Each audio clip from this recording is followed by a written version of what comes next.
con la consigna hay que echar a todos los jueces de la Corte Suprema, pero también hay una contramarcha para el 3 de febrero y la información la trae Silvia Mercado.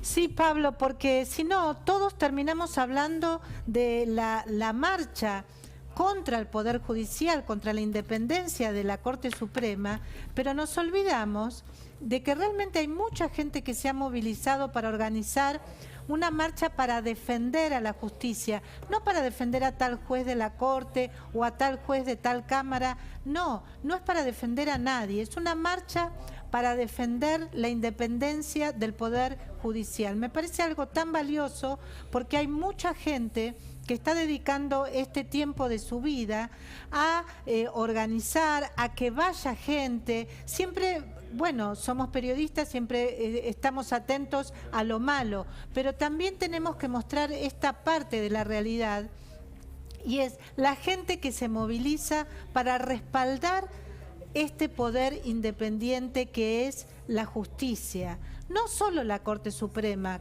que por supuesto la movilización del 1 de febrero es contra la Corte Suprema, pero no solo a la Corte Suprema hay que defender, no solo hay que defender tal fallo, tal otro, alguno estará más de acuerdo con uno, otro más de acuerdo con otro. Aquí no importan nombres, fallos, no importan ni siquiera cámaras, sectores. Aquí lo que importa es defender la Constitución Nacional, que dice que el Poder Judicial es independiente. Esta marcha se va a realizar el 3 de febrero, 2 días después del 1. Es una marcha a la que están convocando muchas figuras importantes del ámbito judicial. Algunos los conocemos mucho, como es el caso, por decir algo, de Daniel Sapsay, de Diego Armesto, de Guillermo Lipera. Hay otros referentes muy importantes de la justicia, muy importantes, que por ahí tienen menos figuración, pero que son muy respetados, como el rector de la Universidad Austral, García Mansilla. El listado realmente es importante, pero me parece que lo que se busca es que gente que aún no pertenezca al ámbito de la justicia, no pertenezca al ámbito del derecho, estén presentes el 3 de febrero en Plaza Lavalle a las 19 horas, Pablo. Muy interesante, Silvia, lo que decís, porque viene una primera semana de febrero de superacción con esta marcha y contramarcha. Atención, es mucho lo que está en juego y obviamente qué piensa la política. Van a contar con lupa cuánto fue de cada lado, ya se los anticipo. Quiero darle la bienvenida a Waldo Wolf. ¿Cómo estás, Waldo? Buenas noches. Me dijeron que estás un poco enojado con el canciller Santiago Cafiero. En primer lugar, decir que adhiero a la marcha y que voy a estar presente. Bien.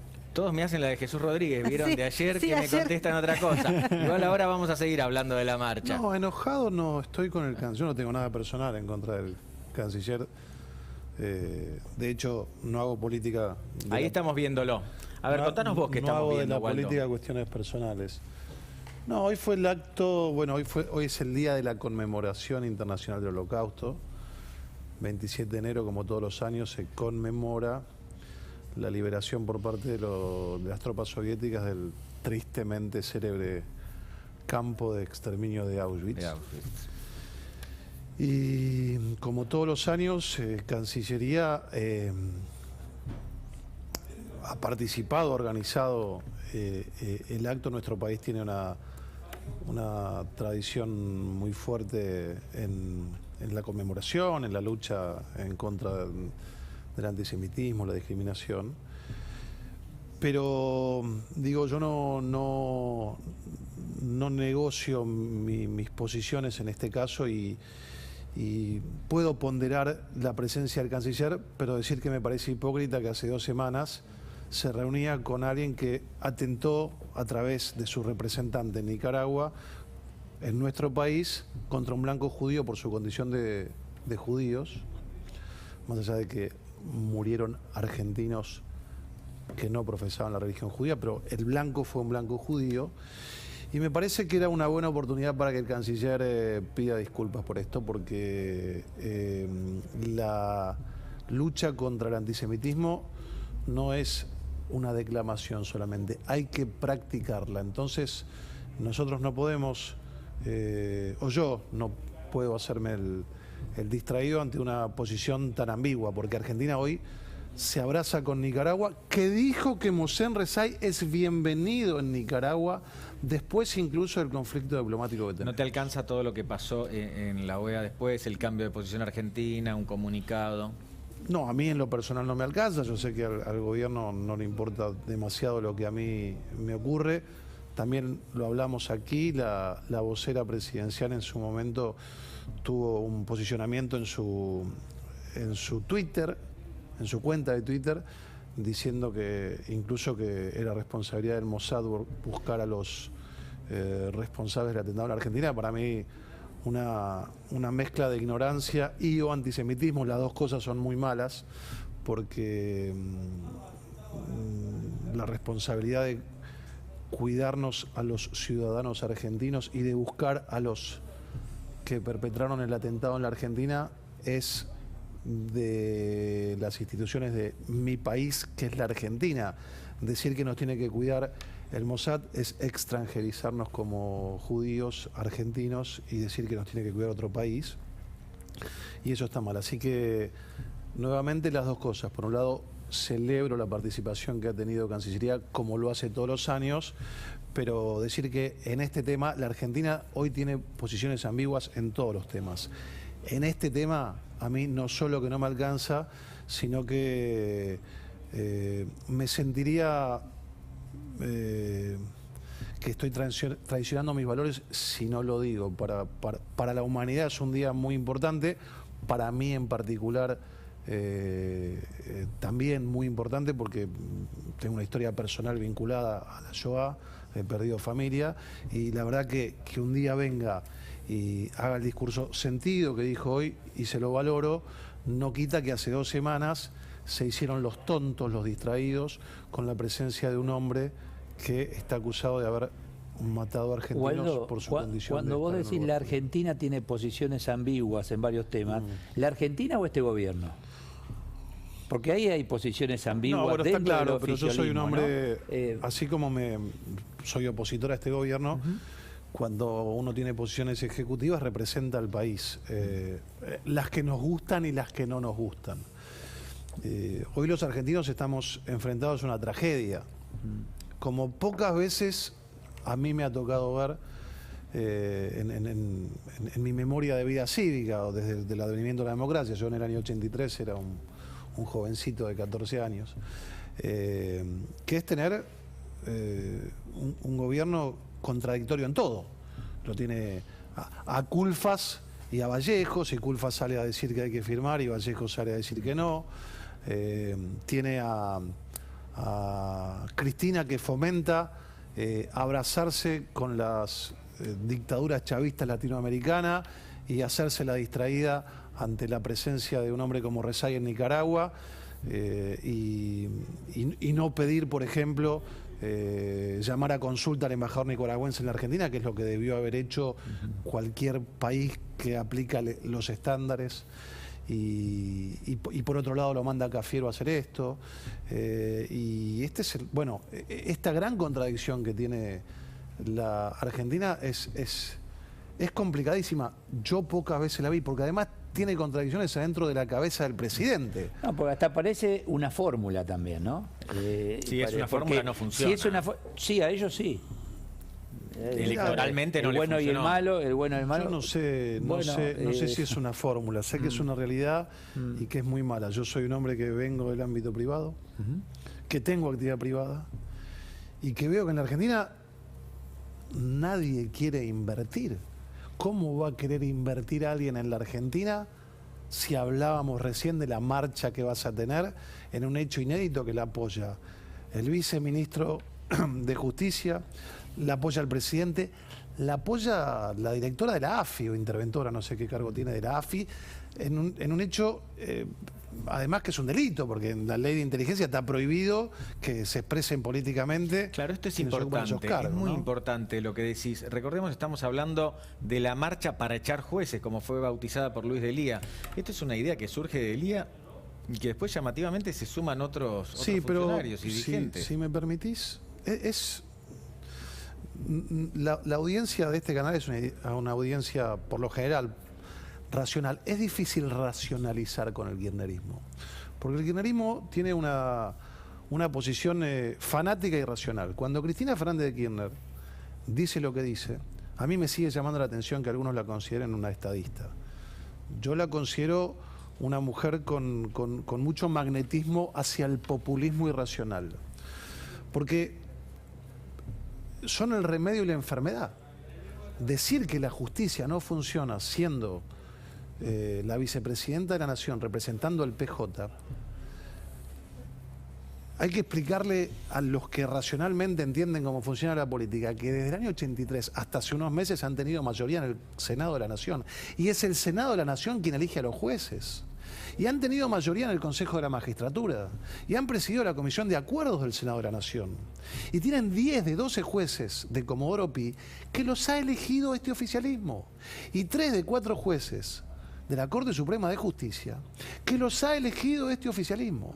Entonces hoy vienen a decirte, esta justicia no funciona. Desde lo político, la responsabilidad, si no funcionase, que no es cierto, es de ellos. En realidad, más que pedirle renuncia a los jueces, tienen que irse ellos, porque han vulnerado la racionalidad, incluso a la hora de hacerse cargo de algo. El kirchnerismo no se hace cargo de nada. El kirchnerismo tiene un problema. No tiene un problema con la justicia, tiene un problema con la verdad. 12 años de kirchnerismo llevó a que se desarrollen una cantidad de causas, incluso con jueces que no pueden decir que los ha elegido la oposición, de tal manera de que hoy, si no construyen una nueva narrativa, un término que está de moda, un nuevo relato, no les cierran los papeles. Entonces, ¿qué hacen? Aparecieron los cuadernos. Bueno, lawfare, los cuadernos no sirven. Bueno, Otesur y los sauces. No podemos justificar que teníamos hoteles, que Lázaro Báez, que lo contratábamos nosotros, que nos ponía la plata. No lo pudieron justificar. Causa vialidad. No podemos justificar que han construido... Fíjate que nos llevan a una situación, la marcha del día 13, ¿no? La segunda. Sí. Quienes administran justicia marchan pidiendo justicia. Bueno, pero estamos es una parte de la justicia que marcha en la primera. Ahora, absurdo. Como vos dijiste, Pablo, no entendí.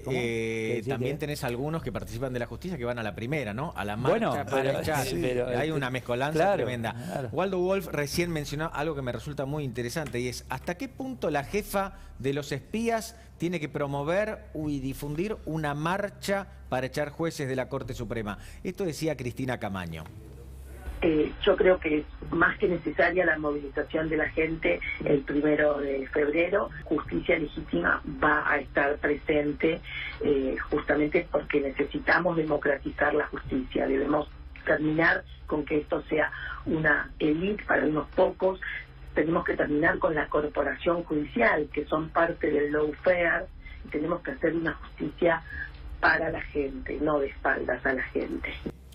Cristina Camaño es la interventora de la AFI. Yo me pregunto, en realidad, ¿hasta qué punto es constitucional? Yo no sé si no hay incluso una especie de apología del delito detrás de todo. Perdón que te interrumpa, porque lo buscaba mientras vos esto no estaba ni preparado, pero nosotros tenemos una ley de inteligencia. Y el artículo 13, en su punto 6, dice que las autoridades no deben estar afiliadas a partido político ni participar en actividades de tal índole, ni profesar o vincularse a organizaciones, sectas, movimientos, logias, agrupaciones que sustenten o propugnen principios contrarios a los de la libertad y la democracia de acuerdo al régimen establecido en la Constitución Nacional. Lo dice la ley de inteligencia.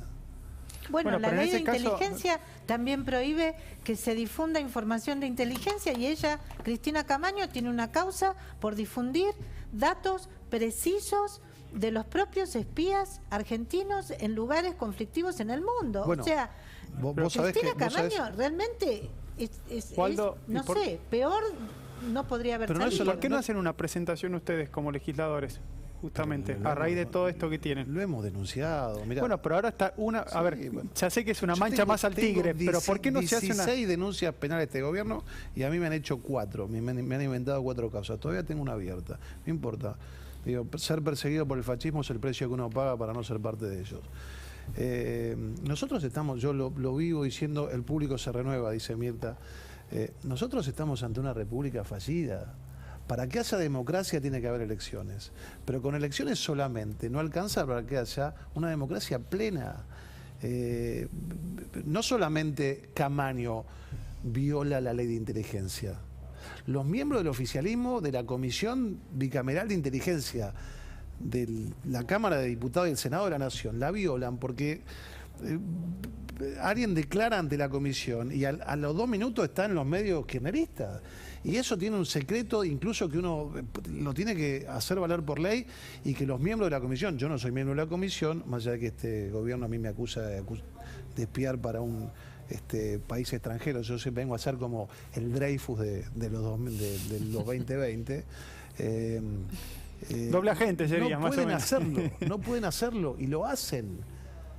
Incluso, vos viste que hay una de las causas en las que el juez se nutre de testimonio de testigos en la comisión de inteligencia, y los testigos en la comisión de inteligencia ni siquiera están obligados a decir la verdad, o sea, ni siquiera tienen, no es una declaración jurídica, es una declaración política.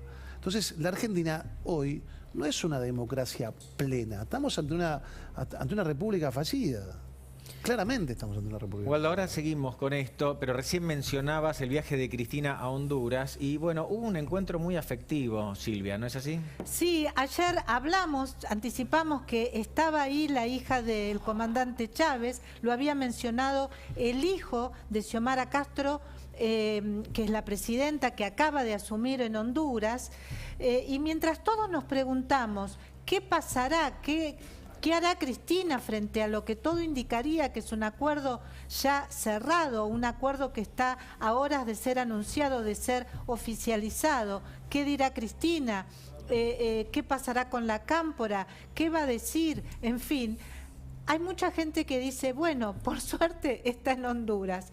¿Qué hizo en Honduras? Recorrió obviamente la universidad y se encontró con la hija del comandante Chávez, pero lo interesante es cómo la hija del comandante Chávez reflejó en sus propias redes ese encuentro. Creo que tenemos porque Ahí, le dijo... esto es Instagram. Ah, en Instagram. ¿Querés que te lo lea? Sí, por favor. Te quiero, Cris, siempre es tan hermoso encontrarnos. Quiere decir entonces... Y un corazón. Quiere decir entonces que se han encontrado muchas veces con la hija. Además dicen que es la hija preferida que tenía Hugo Chávez, es la hija más grande, la que más lo ha acompañado en su carrera política. Pero digamos que hasta ahora, por otro lado, no tuvo Cristina Fernández de Kirchner la bilateral con Kamala Harris. Yo pregunté si se iba a concretar ese encuentro, lo pregunté ayer, lo pregunté anteayer, hoy lo volví a preguntar y nadie sabe nada. Me parece que Cristina se va a volver de Honduras con 2 malas noticias. Primero, no verá a Kamala Harris y segundo, se va a encontrar con un acuerdo con el Fondo Monetario Internacional que me parece ella no estaba muy conforme. Qué mala que sos, Silvia Mercado. Y déjame decirte que Kamala Harris está pasando un momento muy complicado en Estados Unidos, pero bueno, de eso que se encarga el periodismo norteamericano. Hoy es un día importante también, Waldo, porque se cumplen 9 años de la firma del memorándum de entendimiento con Irán. Vaya memorándum polémico si los hubo.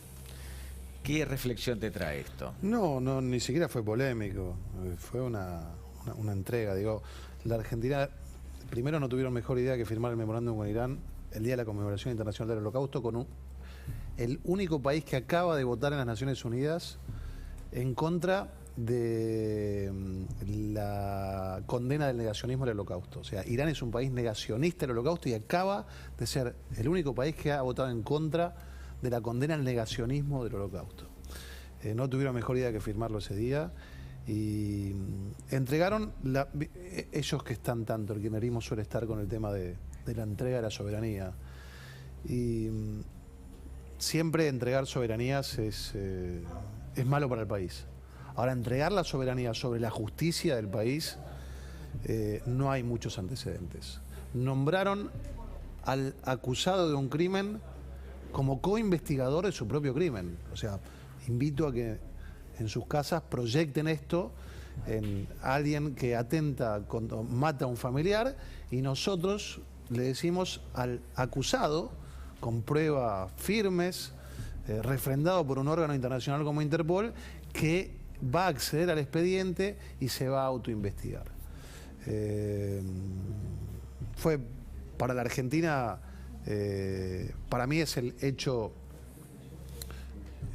político de política exterior más escandaloso que a mí me ha tocado vivir. En aquel momento yo era dirigente de la comunidad y era parte de la sociedad civil, e iba a ver a aquellos que votaban a favor de esto y me decían, mirá, no tenemos ni idea por qué votamos esto, en off te lo decían, pero nos obligan. De hecho, hubo un solo legislador del PJ que votó en contra, que fue Jorge Yoma. Lo echaron del bloque y le sacaron todos los asesores que tenía. Así que es un oprobio para la Argentina haber cedido la soberanía sobre la justicia. Es responsabilidad de este gobierno. El abrazo y el no repudio a la presencia de Mohsen Rezaei en Nicaragua viene a confirmar las sospechas que todos teníamos, que la intención era, para mí, pertenecer a este eje geopolítico de la CELAC, de los no demócratas de América Latina, y un oprobio, una vergüenza para el país. ¿Y notás que hay acompañamiento en estos 9 años? ¿La misma comunidad, la misma sociedad te acompaña, o va pasando los años y se va diluyendo? Mira, la comunidad es una entelequia, porque hay gente de todos los ámbitos, lógicamente. O sea, ser miembro de la comunidad es profesar una religión. Después hay de derecha, de izquierda, kirchnerista, no kirchnerista, liberales, del PRO. Pero esto es transversal, ¿no? Sí, y está bien que así sea, está muy bien que así sea. De hecho, el kirchnerismo suele mentir porque dice que las instituciones centrales de las que fui parte son instituciones vinculadas a Cambiemos. Esto es mentira. Cuando yo fui vicepresidente de la DAIA tuvimos 3 vocales de la Cámpora, para que lo sepan, y siempre fueron bien recibidos porque nunca se le cuestionó a nadie. Esto es una mentira que instala el kirchnerismo.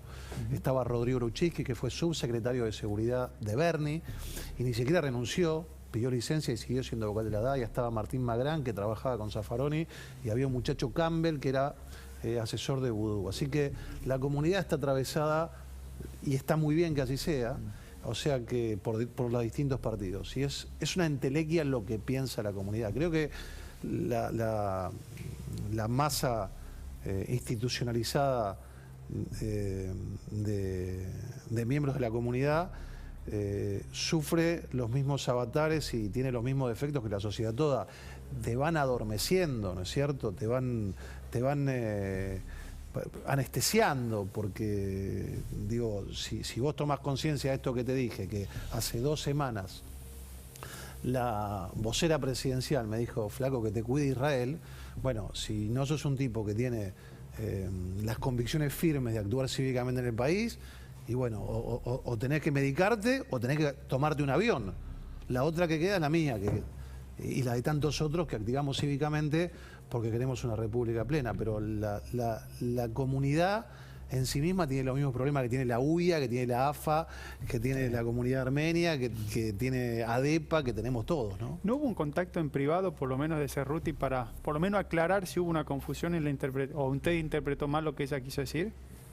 ¿Eso es información que tiene usted o una pregunta? No, Te estoy preguntando. Pregunta. No, oficialmente no.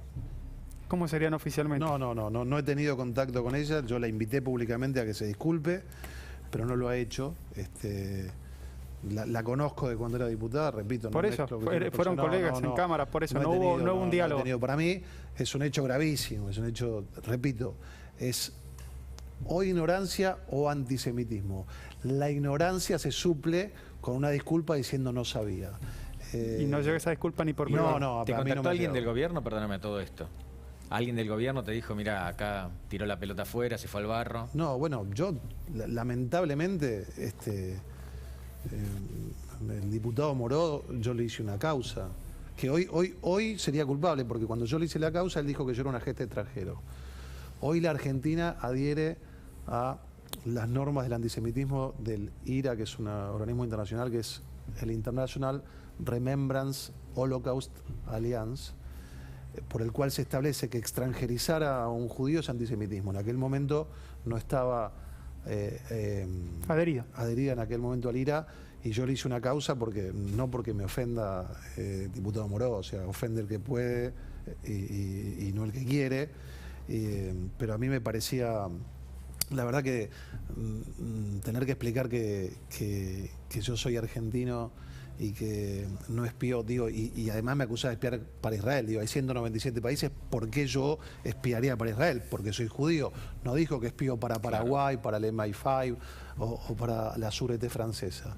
Y después yo tuve otro episodio grande por parte de este oficialismo. En Formosa, cuando aterricé en mi segundo viaje el año pasado, el PJ de los 27 municipios de Formosa, por orden de Infran, me nombraron persona no grata, y el municipio del Colorado de Formosa votaron por unanimidad y repudiaron además mi condición de judío y de representar intereses extranjeros, corporaciones económicas. Hoy, un día tan caro a los afectos de la humanidad y de los judíos en particular, las mismas acusaciones que les hicieron a mis abuelos cuando tuvieron que escaparse a Alemania.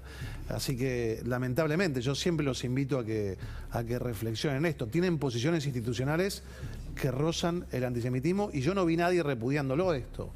Yo, en mi condición de judío, cada vez que alguien de mi espacio, si hubiese hecho o dice algo que tiene algún tinte antisemita, lo repudio, y te puedo dar 1000 casos. Waldo, quiero cambiar un poquito de tema. ¿Vos creés que el gobierno está haciendo todo lo posible para que ustedes vuelvan al poder en 2023? Digo, por cómo está gobernando, cómo está gestionando.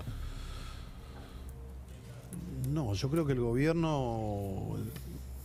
acá hay una cuestión de causa y efecto. El gobierno, para llegar... lamentablemente hoy el peronismo ha sido dominado por el kirchnerismo.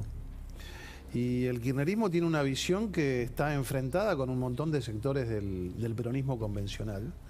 Y es imposible conducir un país con posiciones antagónicas.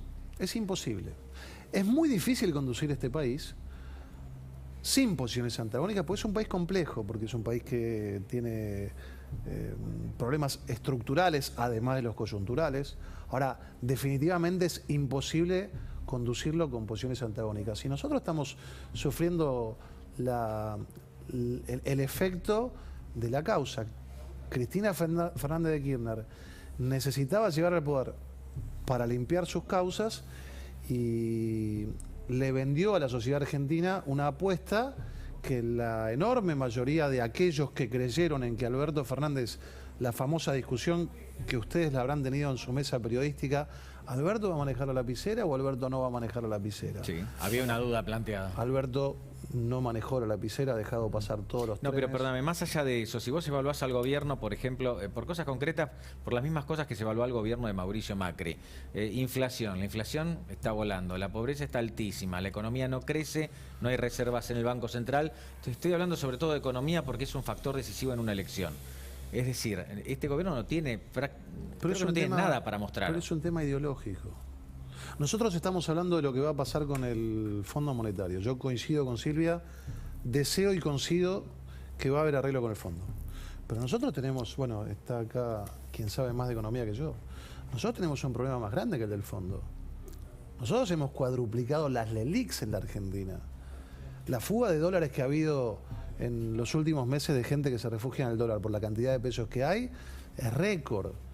Nosotros tenemos una inflación récord porque es similar a la que nosotros padecimos el último año, pero con tarifas pisadas, con cepo cambiario y con precios cuidados. O sea que tenemos un problema enorme. Yo estoy convencido que lo que está haciendo el gobierno es preparando el relato y la narrativa, porque no le queda otra alternativa después del globo que armó de ir a un ajuste que ya empezó con los jubilados y con los sectores más vulnerables.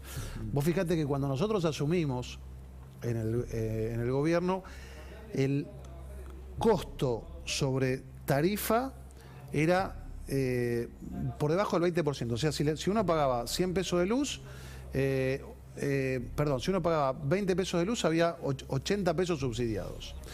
Nosotros con un sacrificio enorme, con una comunicación difícil, con un costo político, lo llevamos al 60%. O sea, bajó el subsidio, solamente el 30% estaba subsidiado. Hoy lo tenés debajo del 35% de vuelta. No, y es más, prevén incrementar la tarifa, pero no tocar subsidios. Me esperan, vamos a tener esta conversación en un minutito, pero nos está esperando Alfredo De Angeli, ¿sí? Vamos a hablar con él. El senador de Juntos por el Cambio, que hoy por la tarde tuiteaba esto, y ahora ya mismo lo saludo a Alfredo. Que no gane la locura, estamos viviendo momentos muy difíciles para la economía argentina. El campo aportó más de 80.000 millones de dólares en los últimos 2 años. Si faltan dólares es porque el gobierno los espanta. No acordar con el FMI sería muy peligroso. Esto tuitea